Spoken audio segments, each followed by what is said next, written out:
Hi, my name's Jen. I'm not the type of person to go public. I've never done any kind of reel or anything. I'm a pretty private person, but I'm desperate. And I feel like I have a story that needs to be heard, and probably a story that a lot of people can relate to. This is particularly regarding immigration issues, and this is a real life story about how detaining the wrong person can really affect somebody's life. My husband Mauricio is from Cuba, and he arrived in the United States a little over 3 years ago. He was immediately processed and was not considered a threat. They issued him a driver's license, social security card, and a work visa that was valid until 2029. And then they told him that his next step would be to apply for a political asylum in the United States. He lived here for a year and very, very quickly got established with work, started a couple of his own businesses, and just really meshed with the community and was just working and helping his family. Then we met and we're together for about 2 years. He was detained in November of last year, 2025, and has been there for 7 months now. He was in the process of applying for his asylum, and then last June, our administration dismissed his asylum application, which they did for thousands of other people, and essentially took that application and crumpled it up like a piece of paper and threw it in the trash. And basically said, turn yourself into the immigration office for processing. And he was terrified receiving that letter because he immediately knew that if he were to report to the immigration office, that they would probably immediately detain him and try to deport him. There was absolutely no crime ever committed.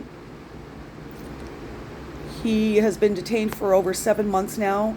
We were married at the detention center in January, and I collected numerous letters and testimonials from local friends and family to support him, to show how much involvement he had within his community. He even paid his income taxes, so he is completely on the books and has done everything right. He was let into this country, but they took away the possibility of him applying for any kind of asylum or residency. Even though we're now married, we have fought the hardest, longest battle, and it's still going on.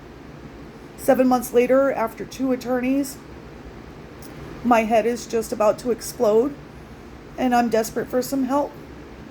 So I'm hoping by putting this out there that there are some people that can relate to my story and Mauricio's story. He is very, very alone in this detention center and wakes up every single day hoping that today might be the day that we hear some good news. But unfortunately, every day comes and goes with no response. And now we're at the point where we're not even hearing from our attorney. We do have several appeals in place. One of those appeals is to appeal the government's decision to pre-term it and send him to Ecuador. He has no ties in Ecuador, knows nobody.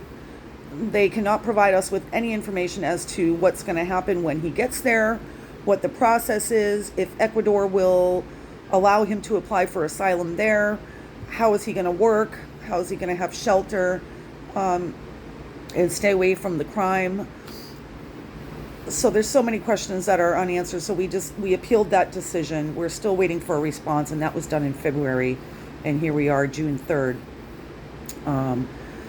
We did request a bond hearing, and they immediately denied that request for a bond hearing, stating that his manner of entry by water, the court does not have jurisdiction over that because they consider that maritime law. So we had to file a habeas corpus lawsuit against the immigration court through the federal court to force the immigration court to provide him with a bond hearing or release him. We finally won that case, and he was issued a bond hearing. which unfortunately was held by the same judge that originally denied it. This judge was not happy about having to see Mauricio again because he already denied his request previously and didn't want to even think about changing his mind or his decision. So that bond hearing was also denied. Main reason stating that he is a national security threat.